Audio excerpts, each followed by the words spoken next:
وعلى الصعبة فذلت وعلى ماء السماء فسكبت وعلى ماء السحاب فأمطرت.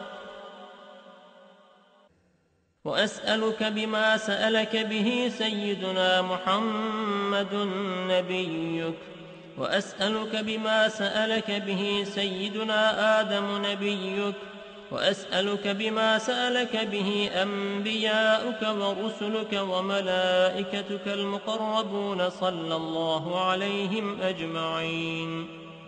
وأسألك بما سألك به أهل طاعتك أجمعين أن تصلي على سيدنا محمد وعلى آل سيدنا محمد عدد ما خلقت من قبل أن تكون السماء مبنية والأرض مطحية والجبال مرسية والعيون منفجرة. Salavat şerife getirenlerin ahir ve akıbetleri hayrola. Âl-i esbahçı, tahiret evladı Resul Ashab-ı Güzin Efendilerimizin sayr-ı emmiyan ve zurufin hazirat-ı nerva şeriflerine Pirimiz Bilallah Hamış radıyallahu anh Efendimizin ve alel husus bu caminin bahanesi ve bugüne kadar içerisinden gelmiş geçmiş imam mezdin kayyumlarının ve kahve ehli ivan nervahı için Allah rızası için El Fatiha.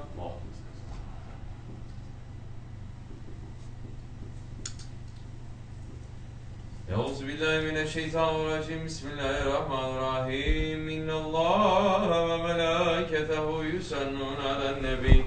Ya eyyühellezîne âmenû sallu aleyhi ve sellimû teslîmâ.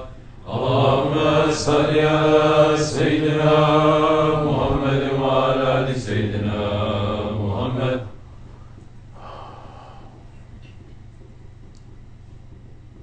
Allahu Ekber, Allahu Ekber, Allahu Ekber, Allahu Ekber. Eşhedü en la ilahe illallah. Eşhedü en la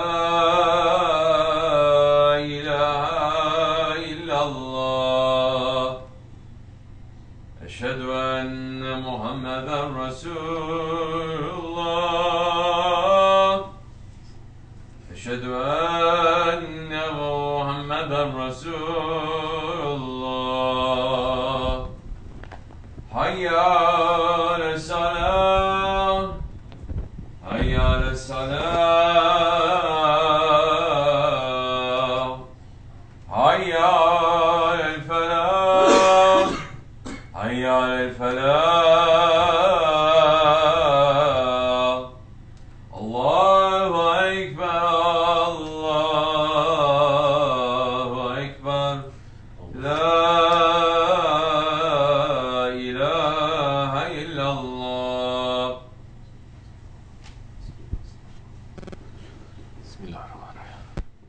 Elhamdülillah, elhamdülillah, elhamdülillahi rabbil alemin, ve salatu ve selamu ala Resulina Muhammedin ve ala alihi ve sahbihi ecma'in. Nahmedullah Teala ve nağsafiru ve neşhedü en la ilahe illallah vahdehu la şerike leh ve neşhedü enne seyyidina Muhammeden abduhu ve habibuhu ve resuluhu sallallahu aleyhi ve ala alihi ve ezvacihi ve sahbihi Khalifah Reşid Mahdi min ba'di vazir emelet tahkik hususen müsallemeti Khalifah Resul alet tahkik Umar el-Mu'minin Hazreti Ebu Bakr, Umar, Osman ve Ali ve ala bekle sahabe tabi'in ridvanullah teala aleyhim ecmain. Ya eyyuhel mu'minul hazirun itakullah teala ve tehu innemellezine tekvellezine hum muhsinun. Elhamdülillahi rabbil alemin. Ve salatu ve selamu ala aşrafil enbiya vel mursalin Seyyidina Mevlana Muhammedin ve ala alihi ve sahbihi ve sellim. All praises are due to Allah subhanahu wa ta'ala, the Lord of the worlds. All praises are due to Him, who created the heavens and the earth and everything in between. All praises are due to He who is the most forgiving, most merciful. All praises are due to Him who has written on His throne, my mercy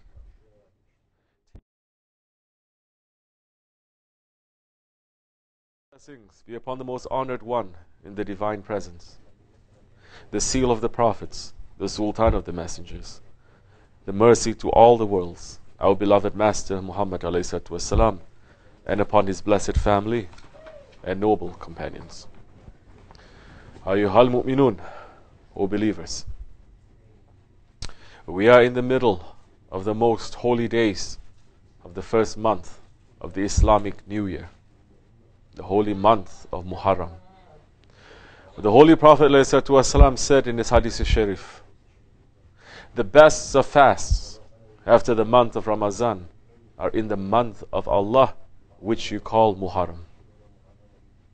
Believers must be running to show the importance and respect to these holy days and holy nights, to increase in their fasting, in their worship, in their obedience to Allah subhanahu wa ta'ala.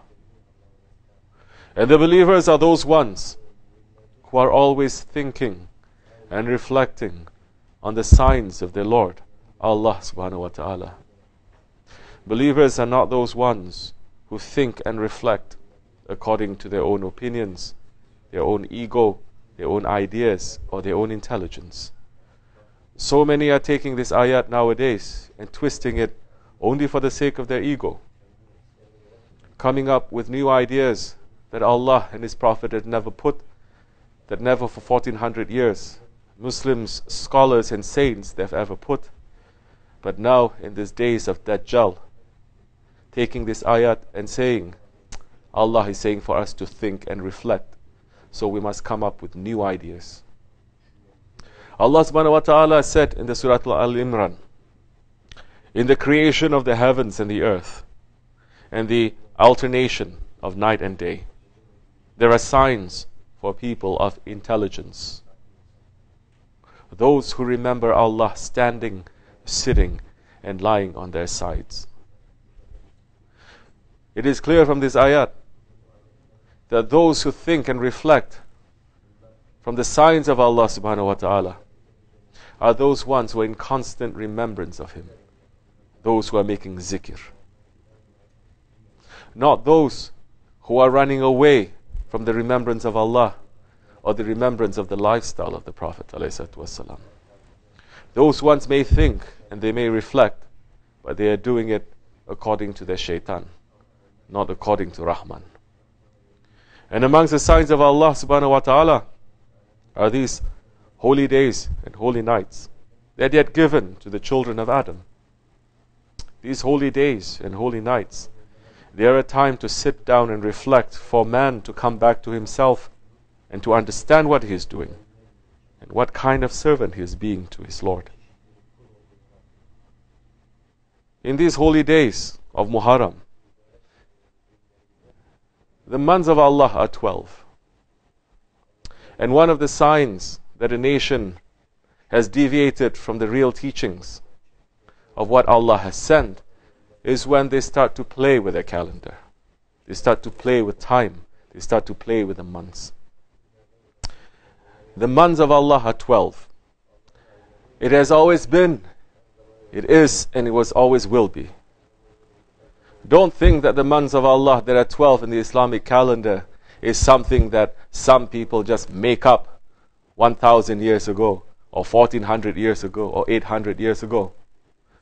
The month of Muharram, continuing until the month of Zulhijjah, the first and the last 12 months, it has always been sacred and holy to Allah subhanahu wa ta'ala from the beginning of time, from pre-eternity. The month of Muharram, it has always been sacred and holy to Allah subhanahu wa ta'ala from pre-eternity. It has been sacred during the time of Adam alayhi salam.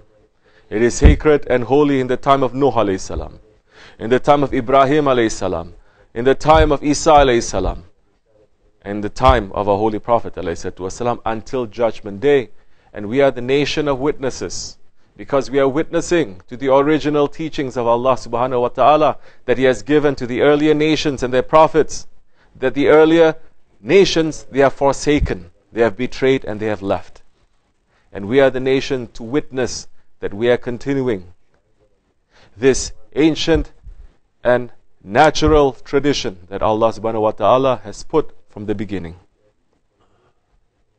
The holy days and nights, they are connected to the history of mankind, especially in this month. The Qurban that we had just passed, it is connected to the sacrifice of Ibrahim alayhi salam, that he sacrificed his son Ismail alayhi salam. The Bani Israel, they have forsaken this. They are no longer remembering that event. And we, the nation of the last prophet, are the only ones who is continuing that event that happened more than 4,000 years ago. Laylatul Mi'raj is connected to the ascension of the Holy Prophet ﷺ. And the sign of the munafiq, the sign of people who have deviated from the way, is for them to say, this day of ascension, this day of Mi'raj, it is not important in the history of Islam. They forsake that remembrance, that celebration, and they say, no, Bayram celebration is only 2.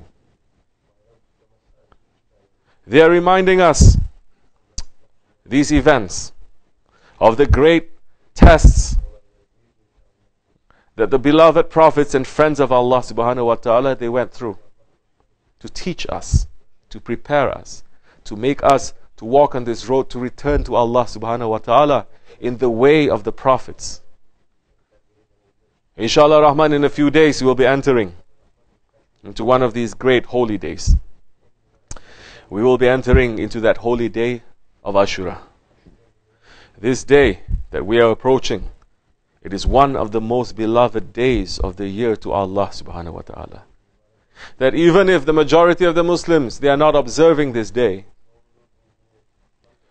that this day, maybe some are saying, if you celebrate, then you are Shia. That they say there's no place in the Ahl Sunnat traditions. They are wrong. Ashura has been celebrated before there was a Shia. It has been celebrated during the time of the Prophet ﷺ by those ones, yes, who are called Ahl Sunnah, because they are the ones who walks in the traditions of the Sunnat of the Rasulullah ﷺ. It had continued from that time until now. And because of the confusion of the Akhir Zaman, any mention of celebrating or remembering the day of Ashura, they say this is a deviation from Islam. This is one of the tricks and the traps of Dajjal in these last days for the believers. And the believers, we must wake up.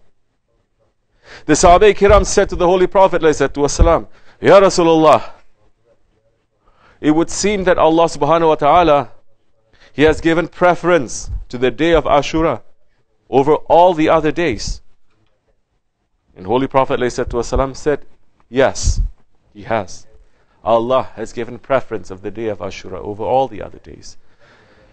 He explained, Allah subhanahu wa ta'ala created the heavens on the day of Ashura. He created the mountains on the day of Ashura. He created the oceans on the day of Ashura. He created the pen on the day of Ashura. He created the tablet on the day of Ashura. He created Adam alayhi salam on the day of Ashura, and He caused him to enter the gardens of paradise on the day of Ashura. Ibrahim alayhi salam was born on the day of Ashura, and Allah subhanahu wa ta'ala saved him from the fire on the day of Ashura. He caused Fir'aun to drown on the day of Ashura. Allah subhanahu wa ta'ala cured Ayub alayhi salam from his trials and tests on the day of Ashura. Allah subhanahu wa ta'ala accepted the tawbah of Adam alayhi salam on the day of Ashura. Allah subhanahu wa ta'ala accepted the prayer of Daud alayhi salam on the day of Ashura. Isa alayhi salam was born on the day of Ashura, and the day of resurrection will happen on the day of Ashura. Look at the greatness of this day. And how many believers in these days are going to celebrate this? This is one of the forgotten sunnats of the Prophet ﷺ that we must revive. There are those stubborn, square-head, empty-head ones who are starting to doubt and deny so many traditions of the Prophet ﷺ based on their ego, based on non-intelligence, based on no knowledge. But rest assured, we must be confident that the celebration of Ashura has continued from the time of the Prophet ﷺ, continuously for 1300 years as an ummah, as a nation, and is supported by countless scholars and countless saints and countless salihins. If you think in this Akhir Zaman, surrounded by kufr in the age of Dajjal, you know better than these countless saints and scholars, then we say good luck to you. That means that your ego has completely reached up to Sidratul Muntaha and you're not going to listen to anything. And you consider yourself better than anyone else. Better than the Sahabe Kiram. Better than Salafus Salihin. Better than Tabi'in. Better than Tabi'in. Because it is enough for the believer who is using his intelligence. He sees that on his day, Allah subhanahu wa ta'ala shows His mercy. So we must ask ourselves, are we preparing ourselves to ask and beg Allah subhanahu wa ta'ala for His mercy in these days? Or are we going to just let them pass like a routine, living our own robotic lifestyle?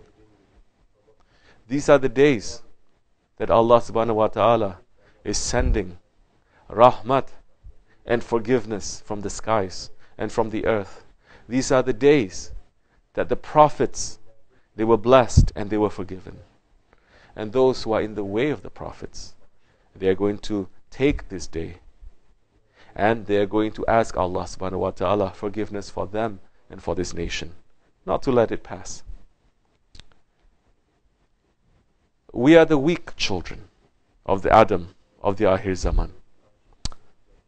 We do not have the luxury of letting these days to go without running to seek the forgiveness and mercy of Allah subhanahu wa ta'ala.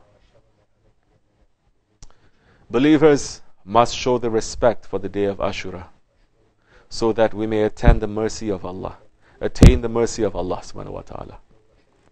Hazrat Ibn Abbas radiallahu an related that the Holy Prophet ﷺ said, if someone fasts on the day of Ashura, Allah will record in His favor the ibadat of 60 years devoted to fasting by day and keeping vigil, staying up all night to worship by night. If someone fasts on the day of Ashura, he will be granted the spiritual reward of 1,000 martyrs, of 1,000 shaheeds. If someone fasts on the day of Ashura, Allah subhanahu wa ta'ala will record in His credit column all the rewards of the inhabitants of the 7 heavens. If we lose this day of Ashura, if we do not prepare for it, if we let it pass empty, we are the ones who's going to lose, not Allah, not His Prophet, not the beloved ones. Holy Prophet ﷺ said, if one becomes worried, he hurries up. And if he hurries up, he reaches his destination sooner. As believers, we must be worried about our death, about our grave, and about our standing before Allah subhanahu wa ta'ala on Judgment Day. Don't be worried about this life and its treasures. Worry about our safety of the next life. And in this day of Ashura, we remember one of the sultans of the next life, the grandson of the Holy Prophet ﷺ, whose sacrifice has written his names and the names of his companions in golden letters in this world and the next. Hazrat Hussein ibn Ali radiallahu an. On the day of Ashura, more than 1400 years ago, he went to Karbala, gave his life. He sacrificed his life to Allah subhanahu wa ta'ala. O believers, Hazrat Hussein on this day of Ashura, in the fields of Karbala, he set an example for all those who claim to be servants of Allah until the last day. And on that day of Ashura, the division came between those who are Husseini and those who are Yazidis. And that division in reality came from the beginning of the world until the end. The side of Adam alayhi salam and the side of Shaitan. The side of Habil and the side of Kabil.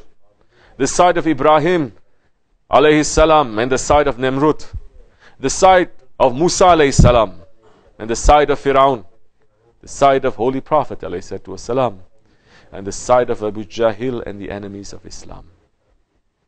O believers, the time of Hussainis and Yazidis did not end in the fields of Karbala. It continues until today. We must ask, which side are we on? In this day of Ashura that is coming, we have to ask ourselves, whose side am I on? Would I really be with Hazrat Hussein? Or would I have abandoned him in the darkness of night? And in this time, the world is dividing again between the side of Mahdi alayhi salam and the side of Dajjal. On the day of Ashura, we must sit and sincerely ask ourselves, whose side are we on? Who are we working for? And that answer, if we are sincere, will come to our heart. And when that answer comes in that day of Ashura, in these holy days of Muharram, sit and make sajda and beg our Lord Allah subhanahu wa ta'ala for His forgiveness and tawbah. And beg to be on the side of Haqq, to be on the side of Hazrat Hussein, on the side of Mahdi alayhi salam, on the side of our Shaykh in these days that are coming. Because if we are on the wrong side, we will burn with regret, this life and the next. And the only way to be on the right side is to hang on tightly to that urwatul wuthqa, to that firm handhold, so that He may lead us to the right way. For this Jamaat, we must hang on tightly to Sahib al-Saif and his way, the way of Sultan al-Awliya, Shaykh Maulana Muhammad Nazim al-Haqqani. No matter what, you will be on the side of Hazrat Hussein and Hazrat Mahdi. Let go, and there is no help, not in this life and not in the next. Astaghfirullah, astaghfirullah, astaghfirullah, lazim allazi, la ilaha illa huwa al-hayyul qayyum wa atubu ilayh. Tabatana abdin zalim sanshura, Allahumma anta. لا إله إلا الله وحده لا شريك له له الملك وله الحمد يحيي ويميت على كل شيء قدير. لا إله إلا الله وحده لا شريك له له الملك وله الحمد يحيي ويميت على كل شيء قدير. لا إله إلا الله وحده لا شريك له له الملك وله الحمد يحيي ويميت على كل شيء قدير. لا إله إلا أنت سبحانك إن كنت من الظالمين. لا إله إلا أنت سبحانك إن كنت من الظالمين. لا إله إلا أنت سبحانك إن كنت من الظالمين. سبح قدوس ربنا رب الملائكة والروح. سبح قدوس ربنا رب الملائكة والروح. سبح قدوس ربنا رب الملائكة والروح. إن دين عند الله الإسلام. بسم الله. الله أكبر الله أكبر الله أكبر الله أكبر أشهد أن لا إله إلا الله أشهد أن لا إله إلا الله أشهد أن محمدا رسول الله أشهد أن محمدا رسول الله حي على الصلاة حي على الصلاة حي على الفلاح حي على الفلاح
سبحان الله.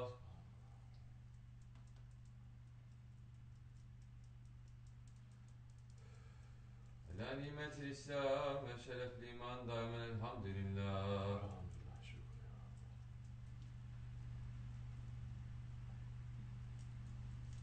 تعالى أفشان ولا إله إلا الله أكبر.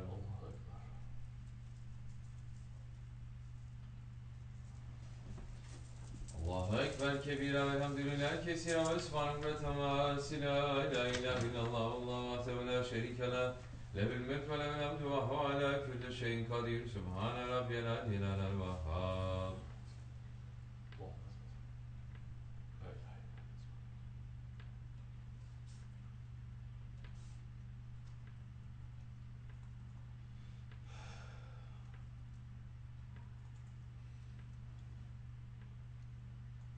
الحمد لله رب العالمين. الفاتحة.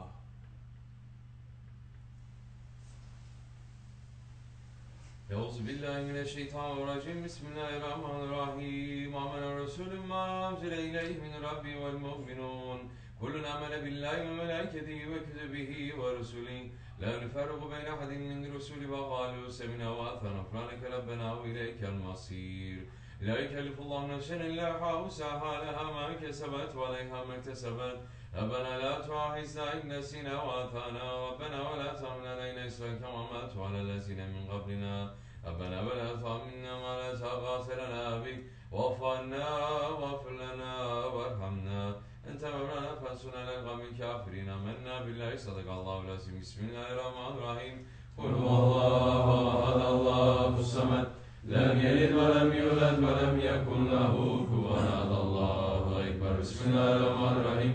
قل هو الله أحد الله الصمد لم يلد ولم يولد ولم يكن له كفوا أحد الله أكبر. بسم الله الرحمن الرحيم. قل هو الله أحد الله الصمد لم يلد ولم يولد ولم يكن له كفوا أحد الله أكبر. بسم الله الرحمن الرحيم. قل أعوذ برب الفلق من شر ما خلق ومن شر غاسق إذا وقب ومن شر النفاثات في العقد ومن شر حاسد إذا حسد. الله أكبر. بسم الله الرحمن الرحيم. قل أعوذ برب الناس ملك الناس إله الناس من شر الوسواس الخناس الذي يوسوس في صدور الناس من الجنة والناس. الله أكبر. لا إله إلا الله لا إله إلا الله لا إله إلا الله لا إله إلا الله لا إله إلا الله لا إله إلا الله لا إله إلا الله لا إله إلا الله لا إله إلا الله لا إله إلا الله سيدنا مولانا محمد رسول الله صلى الله تعالى عليه وآله وصحبه وسلم. اللهم صل على محمد وعلى آل محمد وسلم. اللهم صل على محمد وعلى آل محمد وسلم. اللهم صل على محمد وعلى آل محمد وسلم. اللهم صل على محمد وعلى آل محمد وسلم. اللهم صل على محمد وعلى آل محمد وسلم. اللهم صل على محمد وعلى آل محمد وسلم. اللهم صل على محمد وعلى آل محمد وسلم. اللهم صل على محمد وعلى آل محمد وسلم. اللهم صل على محمد وعلى آل محمد وسلم. اللهم صل على محمد وعلى آل محمد وسلم. صل يا رب وسلم على جميع الأنبياء والمرسلين وعلى الكل الأجمعين والحمد لله رب العالمين. على أشرف العالمين سيدنا محمد الصلوات. على أفضل العالمين سيدنا محمد الصلوات.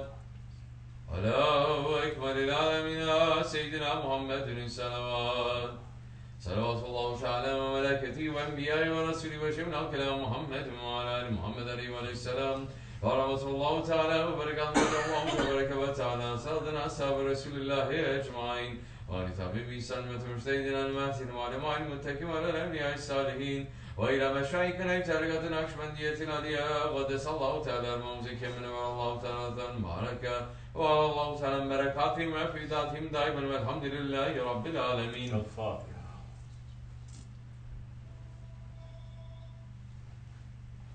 فاتحة.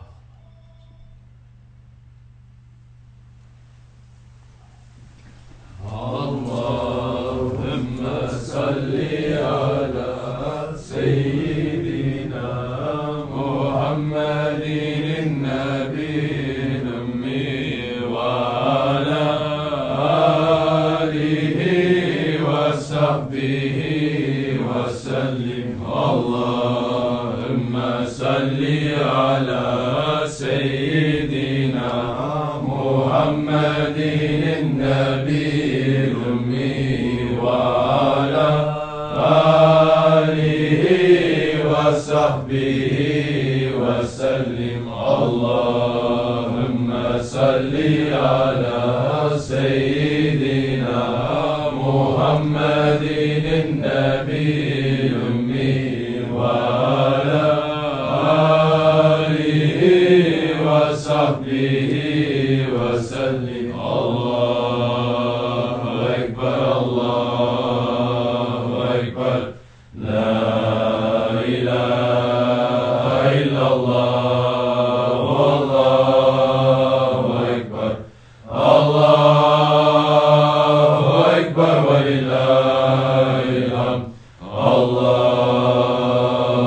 أكبر الله أكبر لا إله إلا الله والله أكبر.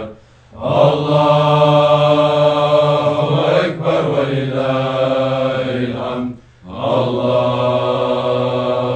أكبر الله أكبر لا إله إلا الله والله أكبر. الله أكبر ولله الحمد. الفاتحة. Biz Osmanlıyız. Biz Osmanlıyız. Tek şanlıyız. Tek şanlıyız. Tekbir. Allahu Ekber. Tekbir. Allahu Ekber. Tekbir. Allahu Ekber. Lillahilhamd. Assalamu alaikum wa rahmatullah. Juma Mubarak. Welcome to the first Juma of the new year. Isn't it? Yes hocam. Be comfortable. Sit.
enough for now.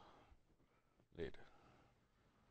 أعوذ بالله من الشيطان الرجيم بسم الله الرحمن الرحيم دستور مدد يساعد السيف شاب كبسي رباني مدد نويت بين توزلان تحال وانت ريرنس حسبنا الله حول ولا قوة إلا بالله العلي العظيم السلام عليكم ورحمة الله وبركاته. Welcome, O believers, to the first Jummah of this year, the new year. The new year, the new month of Muharram, holy month, month of Allah.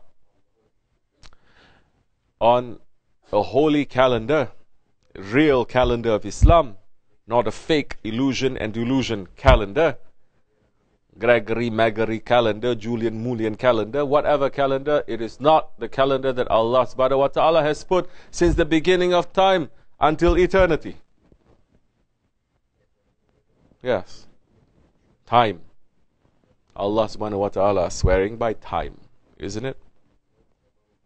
But Muslims are not thinking about time. Don't go so high to think about what is the meaning. Put 24 hours of your life in front of you to say, this is the time that I have. 24 hours, there are 24 drawers. What are we filling these 24 drawers with? Are we putting jewels and treasures into these drawers? Or are we putting snakes and scorpions? Whatever we put in these drawers, Maghrib time enters, the day finishes, new day begins, angels put a seal on it, never it's going to be open until Judgment Day. Judgment Day comes, you're going to open that drawer and you will see what you have put. Believers must think and reflect on the time that is given to him and what he's spending it with. Don't go too deep into awareness of time. Principles of Naqshbandi order. You forget what you ate for breakfast because there is no awareness. Why is there no awareness? You know, the animals, everything in creation is making zikr of Allah. The animals, they're making zikr. The fish in the ocean, they're making zikr. You know those animals that are caught? You know those fish that are caught? You know why they are caught?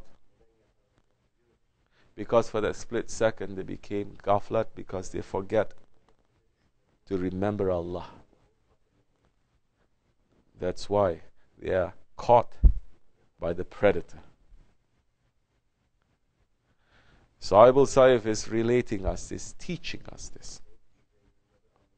So, when man is in ghaflat, when man is not remembering his Lord, that time the ego jumps and catches us. Shaitan jumps and catches us. Because man is not aware of his surroundings, not aware of his time, not aware of his breath, and not using it for the sake of Allah. Khutbah is just mentioning that ayat. Those who think and reflect, people who think and reflect, not your idea of what thinking and reflect is. So many coming to Dergah, mashallah, become awliya. They just come to Dergah to make zikr. Now is the time for me to think and reflect. If you're not thinking and reflecting in your own homes, if you're not thinking and reflecting in your work, in your own daily lives, thinking, everything must remind you of Allah. And that time you're just coming to the Dergah, instead of moving to make hizmat, so that you have more opening, you're just coming to just sit and to make a zikr. Nothing will open to you.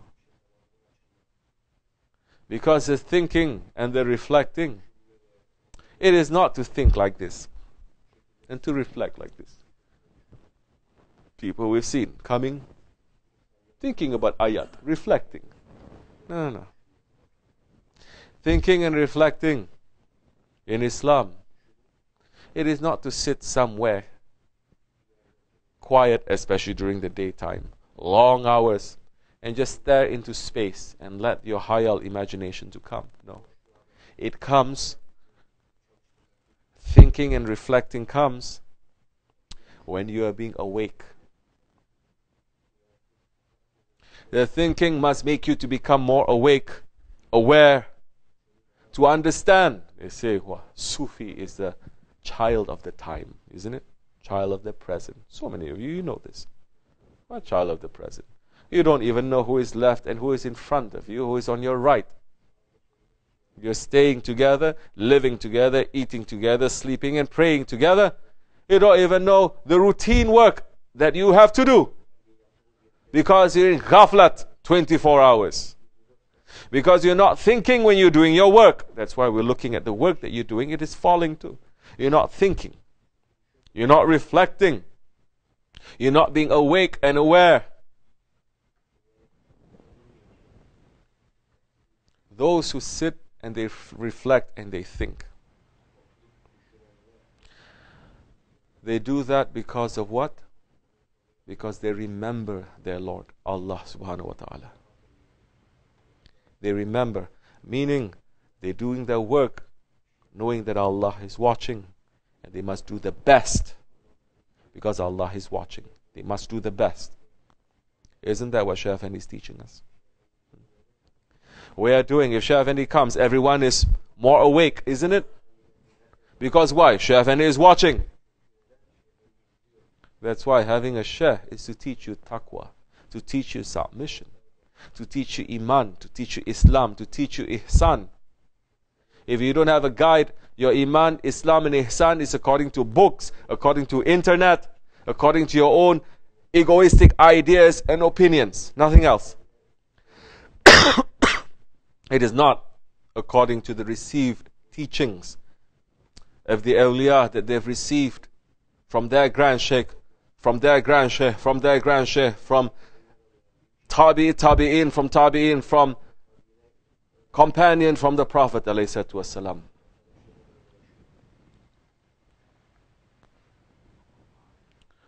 We must think and we must reflect.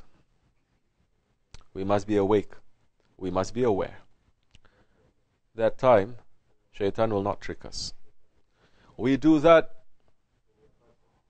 knowing that Allah subhanahu wa ta'ala is watching us, Prophet ﷺ is watching us, and our Shaykh is watching us. Putting fear into our hearts. And with that fear comes the love in our hearts. So that we want to do things only for the best, for the pleasure of Allah. Not for each other. Not for your father, not for your mother. Not for your wife, not for your husband, not for your children. Some, they're doing things for the house. Starting to worship the house. Some, I met, oh, you must come to my house. It's a beautiful house. It's a beautiful, so nice the house. I said, okay, inshallah. 5 minutes later, oh, you must come to my house. You must come to my house. You're going to leave your house when you die.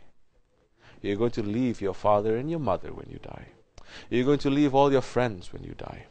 You're going to leave everything that you possess when you die. What you're going to take with you is what you fill those drawers. Those 24 drawers, what you're filling it with is what you're going to take. Then in that grave you're going to understand. That grave is a taste of the hereafter life. It is a waiting station.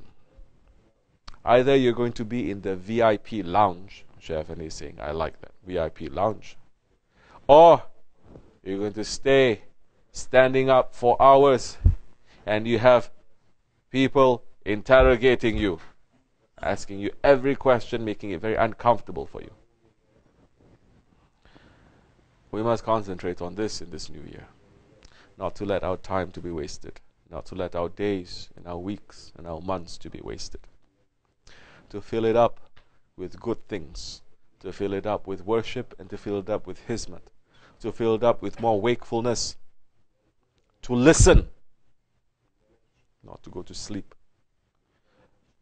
So many people listen. It looks like they're listening. But they're only listening to the sounds that they are making to themselves. They're not listening to the sounds that is coming. When we speak, they already made up their mind. They're hearing something else. Because the ego is whispering something, because you're letting the ego, you empty yourself, you listen. Respond according to the situation. Don't put extra, don't put less, according to the situation. We ask one question, yes or no, they give so many answers. That means there's no clarity there.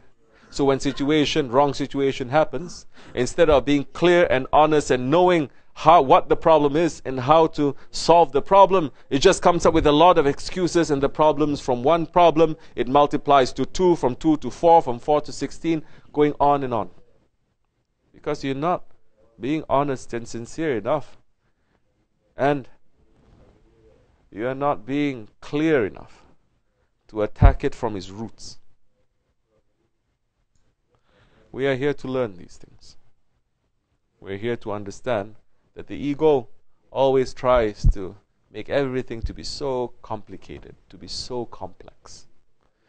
Oh, it's so many problems. Everything is interconnected. No. Ego is the simplest thing that Allah subhanahu wa ta'ala has created. Why is it so simple? Because it's been created, and the nature of the ego is just to disobey Allah subhanahu wa ta'ala. That's it. And if you are sincere and you know your ego, you're now going to disobey your ego, and you're going to obey the will of Allah subhanahu wa ta'ala. That's it. May Allah subhanahu wa ta'ala bless the Holy Prophet ﷺ, Sultan al-Awliya and Sahib al-Saif, and raise the station higher and higher, and make us to be those ones who are forgiven and showed mercy on these days. We're asking Allah subhanahu wa ta'ala for their sakes not to open our mistakes, dunya or akhirat, to make us to become better ones, to look at our sincerity instead of looking at our deeds or looking at our sins. May we have more sincerity, inshallah rahman, for the sake of this holy month. Al-Fatiha. Ameen. Assalamu alaikum wa rahmatullahi wa barakatuh. If you have questions, ask. If you have something to bring, bring. To sit, sit. Say. Bismillahirrahmanirrahim. I heard in the preparation of Muharram questions and answers that during the ghusl one should shave and you pointed toward your head. Does this mean one should shave their head every Jummah? Bismillahirrahmanirrahim. Preparation for the Jummah, it is very, very, very important. It is one of the forgotten sunnats also in these days. Why? Because Muslims are not celebrating Jummah. Jummah has become an inconvenience, that they just slip in during the lunchtime to enter into a masjid like a thief and to exit like a thief. That the imam is going to stand there 90% of the time giving a khutbah about collecting money. Jamaat is going to sleep or looking at the watch to say this imam is talking so much. Time is ticking, I'm wasting my time and I'm wasting money. Forget about the Jummah that began from Thursday night. In the Jummah time itself for the prayer, they come last minute, not listening to khutbah, coming in to just pray and then to leave. Tell me this is not the reality. But the Jummah time, Allah subhanahu wa ta'ala has given the gift of Jummah to this nation.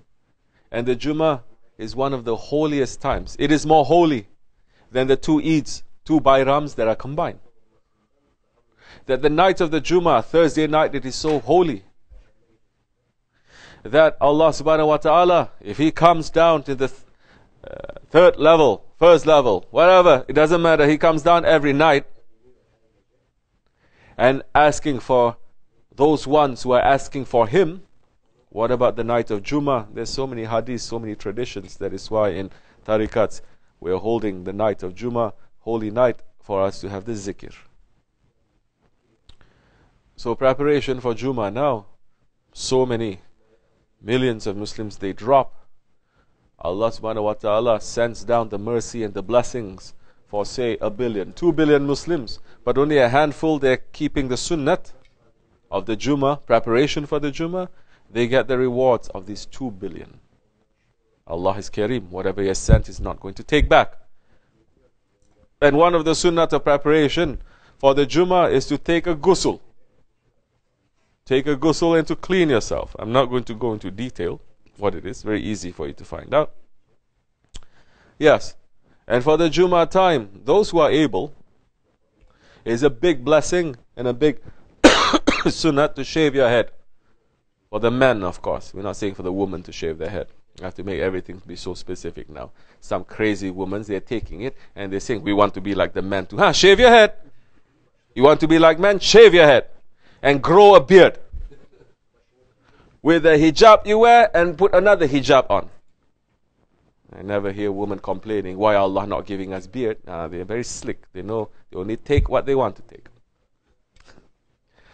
For the men to shave their beard. I'm not going to go into detail. What is it that you have to do? You have to cut your nails. You have to do this. You have to do that. You can find it out very easily. Now, for a believer, he will approach the holy days and holy nights that Allah subhanahu wa ta'ala has given to us, saying that these are holy days and holy nights. I'm going to do the same, if not more. So, Muharram, Ashura, Laylatul Barat, Laylatul Mi'raj, so many other nights and days, holy days, he's going to treat it today. It's a holy day, it's a celebration day, it is a sacred day. I'm going to do the same. I'm going to take a ghusl, I'm going to shave my head, I'm going to do this, I'm going to do that. Then there are other sunnats that during the time of, especially the time of Muharram and the time of Ashura, that you do. That is connected to that. You may find out very easily these things too. Everybody knows how to check their iPhones and everything for nonsense stuff. But looking for the things for the sake of religion, you must look for that too. Giving of a sadaqah, feeding other people, visiting a sick person, patting the head of an orphan. So many other things that is connected to preparation of the Muharram. That if you just sit and you reflect and you think, you say, okay, why not if I do this once a month? Why not if I do this once a week on the day of Jummah? And that time you get so much blessings and rewards, yes, not by reading so much, not by memorizing so much, not by trying to understand. You are doing it. These are good things to do. But these Wahhabi shaitans, they're stopping people from doing all these things, saying, no, don't take the hadith that says about that. That hadith is weak. So, we don't have to do it. No, don't do this. No, don't do that. Everything they're stopping now. So now your Islam becomes dry. It has no taste. And pretty soon, you become angry.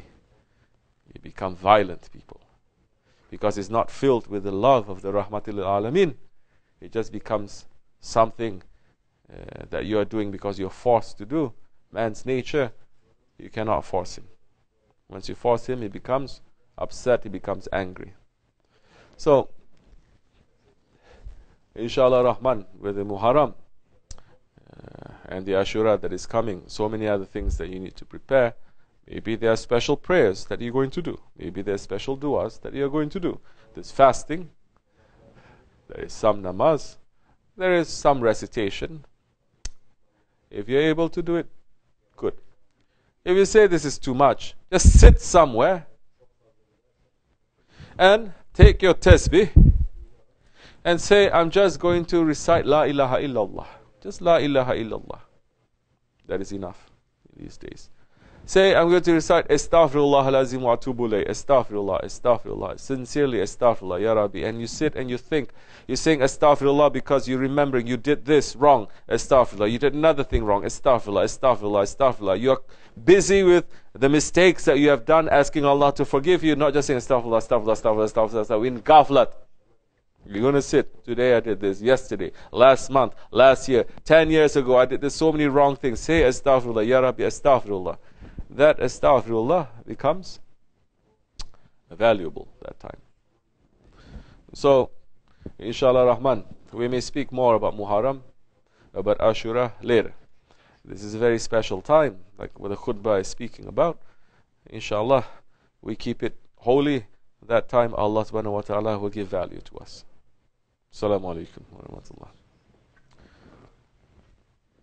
Bismillahirrahmanirrahim. Should one recite Fatiha 3 times in the morning and 3 times at night to protect from the evil eye? Bismillahirrahmanirrahim.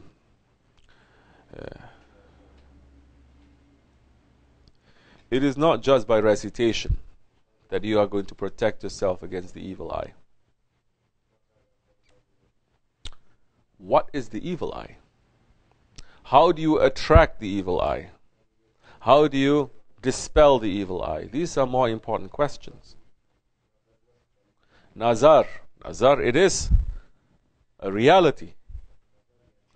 It is a reality that people give you nazar. It is a reality that other ones can give you nazar. It is a reality that nazar can kill you. It is a reality that nazar, the person who gives you nazar, he may not even know that he's giving nazar to you. These things you have to understand before saying, do I have to do this or do I have to do that to protect myself? And what are the things that you are doing to attract, to pull the nazar? That's why so much nazar on the women.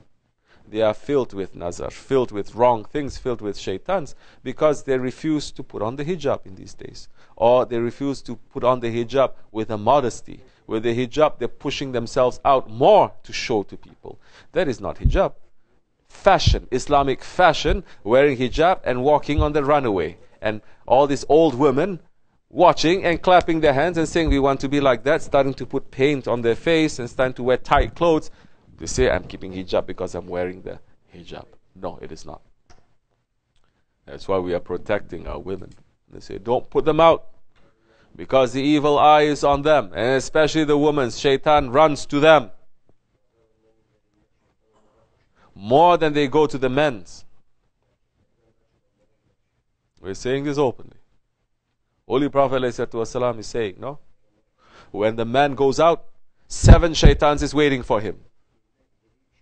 When the woman goes out, how many shaitans?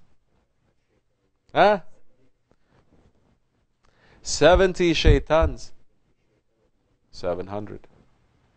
7,000. It may increase. The idea is, man goes out, shaitan comes to him differently. Women, they expose themselves, shaitan comes to them multiplied. And there are certain times in a woman's month, she is more open to this. I'm speaking openly now. Don't say, oh, this is my special time. It is not so special. If it's so special, permission is given for you to make more prayers that time. It becomes a holy. It is not holy. You cannot even pray. You cannot do so many things, isn't it? You pull back. So, Holy Prophet ﷺ said, when you look at the full moon, the moon is round and perfect and beautiful, say MashaAllah. Say MashaAllah. Say MashaAllah. Because the moon gets affected by the nazar of those who see it and start to praise it without saying MashaAllah. And now women, they're putting their pictures on Facebook and everything. Oh, so beautiful. Nobody's saying MashaAllah. And if you understand the nazar also, you're not going to put that. So we don't put up pictures of our women everywhere. I don't care what other kinds of jamaats they're showing. Up to them. They're right, maybe. It's not in our way. If the moon gets affected by that, what about us? You know why it affects us more? Because the moon has not been created to represent Allah. We have been created to represent Allah. Shaitan is not the enemy of the moon. Shaitan is our enemy. That there are shaitans of the ins and the jinns that are always around to put the nazar on us. But men and women going out doing things, not understanding. Entering into this world thinking it's a shiny new world, but it is actually like a jungle where there are creatures, dangerous wild creatures waiting to jump on them. Especially for people who like to praise themselves. More nazar on them. Don't. When you praise each other, when you see something, you say MashaAllah. Oh, you look very good today, MashaAllah. The person says MashaAllah. you invoke in the name of Allah. You say Allah has willed it. Isn't that what mashallah means? Allah is the one that wills it. Not us, not you, not Allah. So there is a protection there. You're not going to go out to expose yourself. You're not going to go to dangerous places. You're not going to attract attention. Believer does not go out to attract the attention. He pulls himself back. You want to attract attention? There are certain times of the year to attract attention, maybe. Yes. Maybe we have a celebration of Eid. That time we make a show. It's okay. MashaAllah. Well, we are doing it to show Islam, to show the haybat of Islam and how Islam is celebrating Eid. For example, here, everyone's wearing nice, beautiful clothes because we feel happy. We don't save our money to buy beautiful clothes for Christmas or New Year or Thanksgiving or all these other kafir, unbeliever festivals, but we are reserving it for holy days and holy nights. This is nothing new. This has been practiced for 1300 years. Except for the last 100 years, people are veering towards lifestyle of unbelievers. So we must show now that time. We're showing to ourselves. We are saying we don't need to follow them. We have our own traditions. Eid coming. So many Muslims are not celebrating it too. They buy a nice suit and tie for Eid. They go pray namaz. And then they go out and have fun. So there's no different from any other day. But for New Year, for Christmas, everyone is celebrating. You're putting Christmas tree inside their house. Allah, Allah. So, first step to pull yourself out from other people's eyes. Don't attract the eyes. Number 2, they say mashallah. Number 3, be with the salihin. Have a shaykh. That time the shaykh will be able to put more protection on you and be able to say things that's going to give you more protection. It's necessary. So many things we can say how to protect you from evil eye. But who is going to carry it? These are simple things. Keep your wudu. How many Muslims are doing that? They say, no, wudu is only for praying.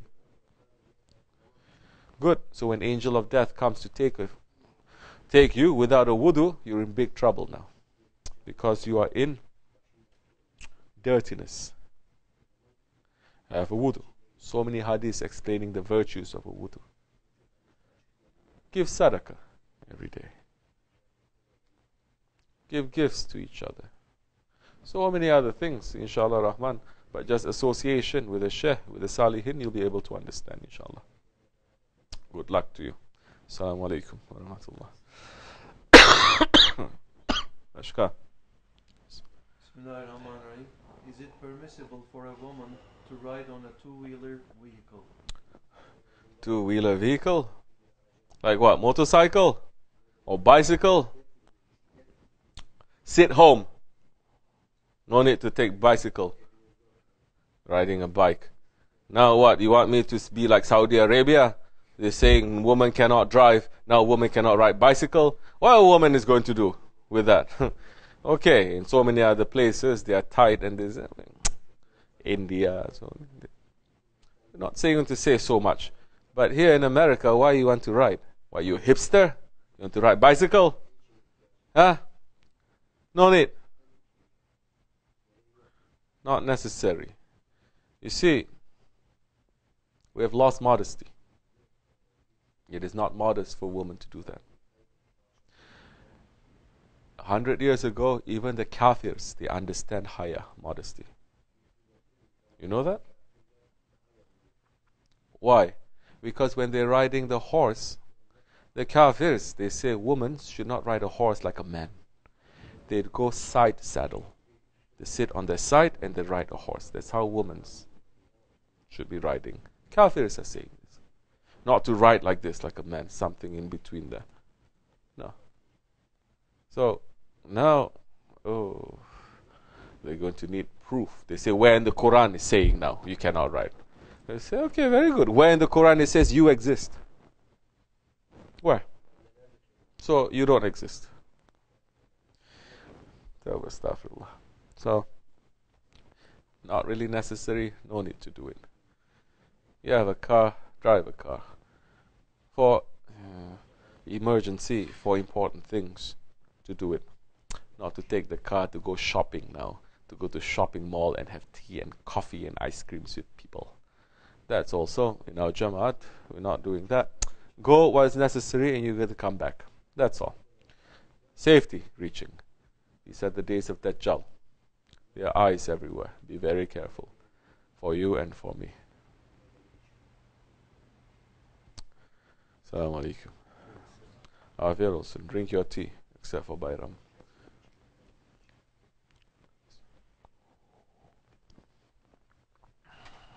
Bismillahirrahmanirrahim. How does a person deal with responsibility when he or she feels they cannot cope with what they already have?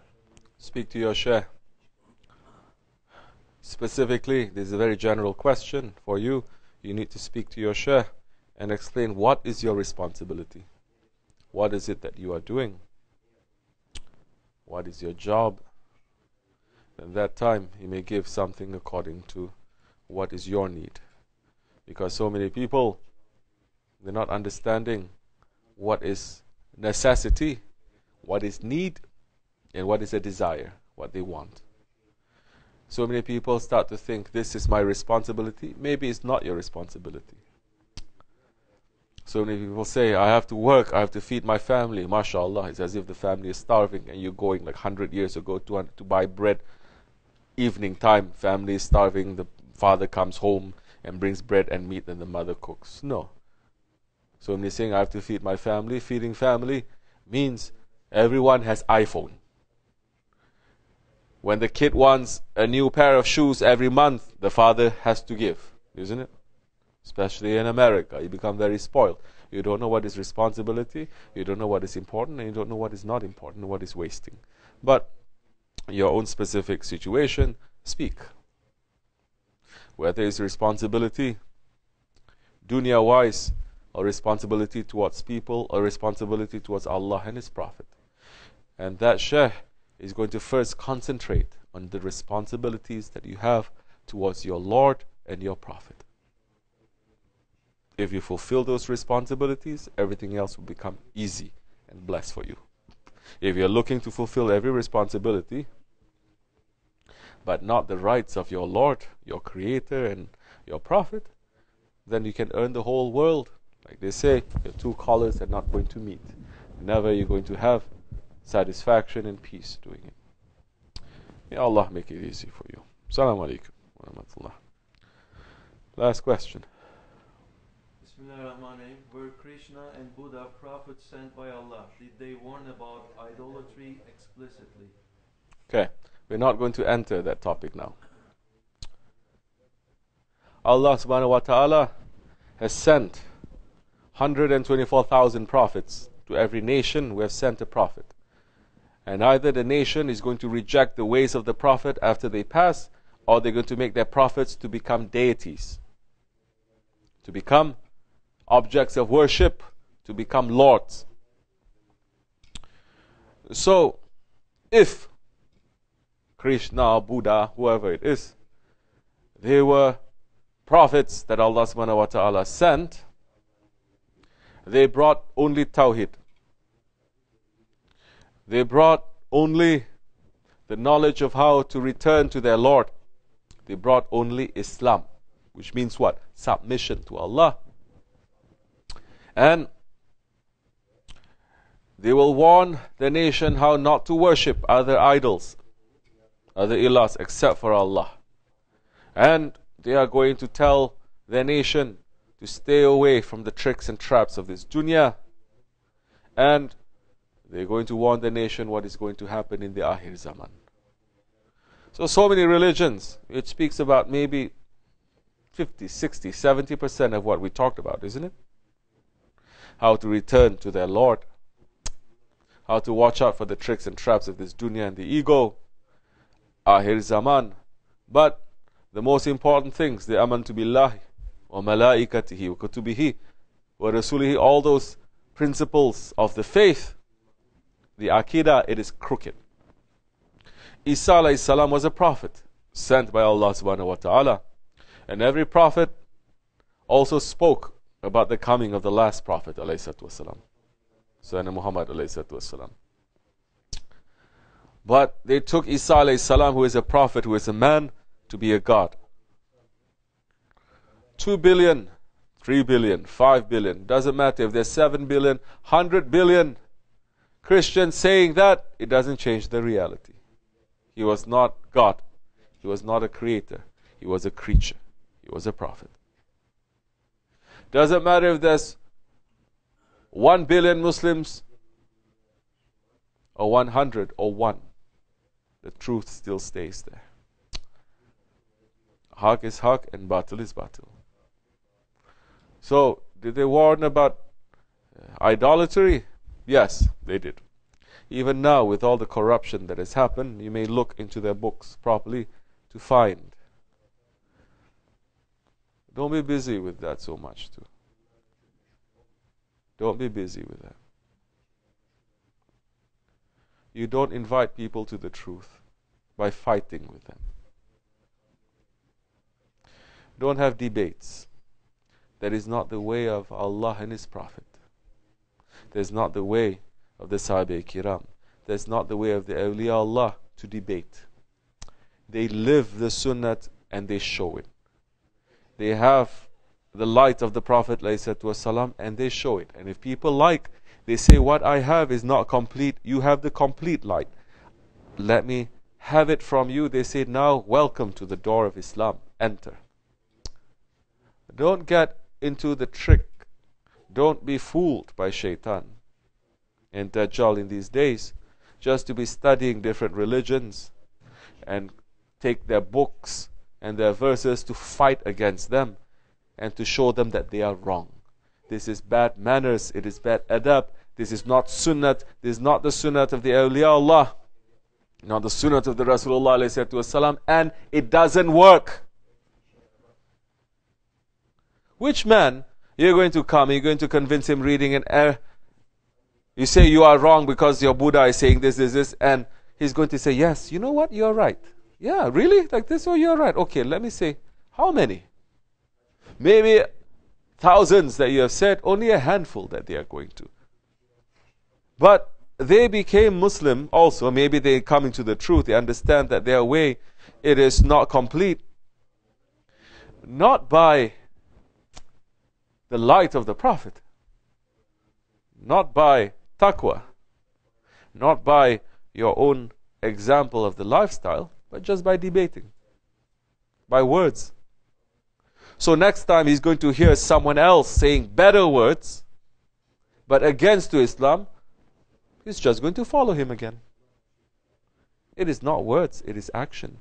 Ibn Abbas radiallahu an, he went to Central Asia and the people there, they're strong, worshipping other than Allah.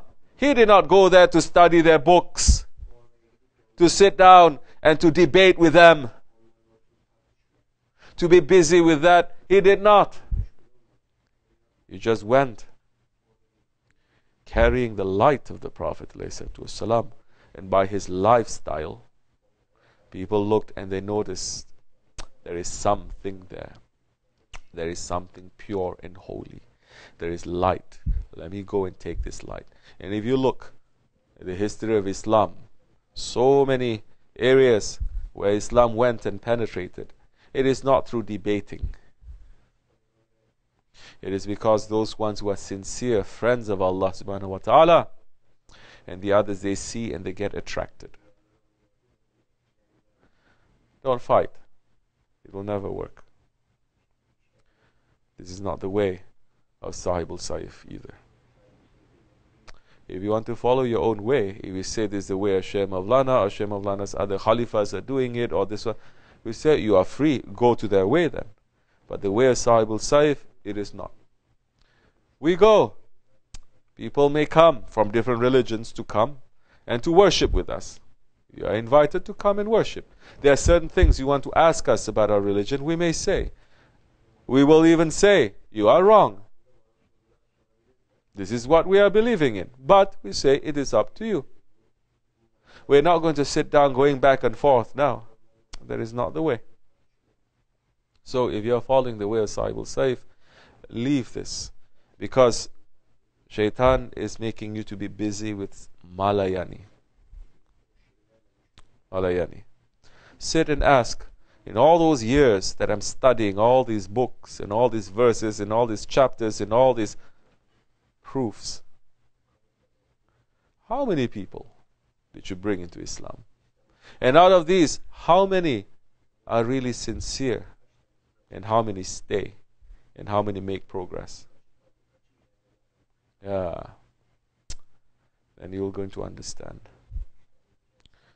Ya Allah, make us to understand more and to follow our Shaykh better. The way of tariqat is not being busy with that. Tariqat is not also being busy with attacking Wahhabis 24 hours. It is not. In case you forget, tariqat is to purify yourself. It is not to attack the Wahhabis. You may know a couple of things here and there. They say you may say something, but concentrate on the sunnah of the Rasulullah ﷺ. That is how you soften their hearts. May Allah subhanahu wa ta'ala forgive us and open our way in this new year for us to become better servants, more awake servants, inshallah. To take the nazar away from our community, from our jamaat, to take the fitna away from our hearts and our jamaat. For more opening for us to run in the way of Allah, for us to be strong believers until we die. For the sake of the Holy Prophet ﷺ, al-Fatiha. Ameen. Assalamu alaikum wa rahmatullahi wa barakatuh. Have a good day. I will see you inshallah. For Shaykh Efendi's birthday, Mevlut, on Monday we are having. We may have a Mevlut. We're going to have zikr. If you are from other countries watching, to know that you're one of the few, maybe the only one in your country that's bringing the light of Sahibul Saif there. Big blessings coming to you. You're sitting down, you're connecting to us and making the zikr or listening to the sohbah at that time. Big, huge blessings coming to you, for you and your family and your ancestors. Because now the rahmat that is supposed to be for all that country, because one is practicing it, falls to you. And the blessings will spread, inshallah rahman. Then the next day, inshallah, Ashura. We will be remembering and commemorating. We may speak more about those matters that time. Assalamu alaikum wa rahmatullahi wa barakatuh. Fatiha. Amin.